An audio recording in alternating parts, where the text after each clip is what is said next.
నమస్కారం. టీవీ7 daily market updates కు స్వాగతం. దేశంలో జనవరి 14 నాటికి రబీ సీజన్ పెసల సేద్యం దేశంలో 2024-25 ఖరీఫ్ సీజన్ కోసం కేంద్ర ప్రభుత్వం ప్రకటించిన పెసల కనీస మద్దతు ధర ప్రతి క్వింటాలు 8,682తో 3,34,416 టన్నులు కొనుగోలు లక్ష్యం నిర్ధారించింది. ఇందులో జనవరి 13 నాటికి కేవలం 1,67,760 టన్నులు నాఫెడ్ సేకరించింది.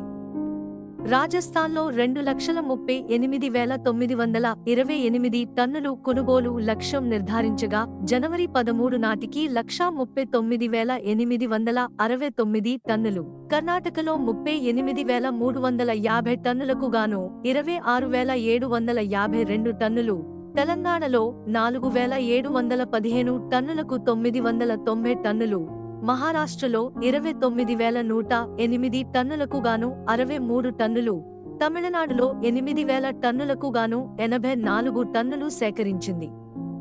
గుజరాత్, ఉత్తరప్రదేశ్, ఆంధ్రప్రదేశ్, హర్యానాలో ఇప్పటికీ ప్రారంభం కాలేదు.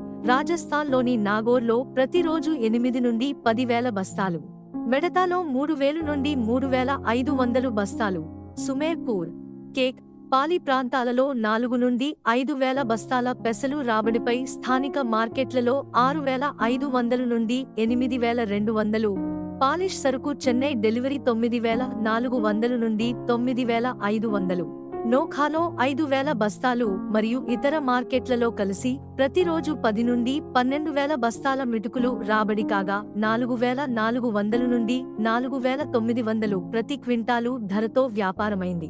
కర్ణాటకలోని గదగ్, యాద్గిర్, కల్బుర్గిలో రాబడులు ముగిసినప్పటికీ స్వల్ప రాబడి అవుతుండగా 7,000 నుండి 8,100 మరియు మహారాష్ట్రలోని లాతూర్, ఉద్గిర్లో 6,000 నుండి 8,200, గుజరాత్లోని రాజ్కోట్, జునాగఢ్లలో 6,000 నుండి 8,200, పాలిష్ సరుకు 9,400 నుండి 9,500, మధ్యప్రదేశ్లోని పిపరియా, హర్దాలో 5,000 నుండి 6,000, నాణ్యమైన సరుకు 7,400 ప్రతి క్వింటాలు ధరతో వ్యాపారమైంది. ఇలాంటి మరిన్ని అప్డేట్స్ కోసం వాచ్ చేస్తూనే ఉండండి టీవీ7.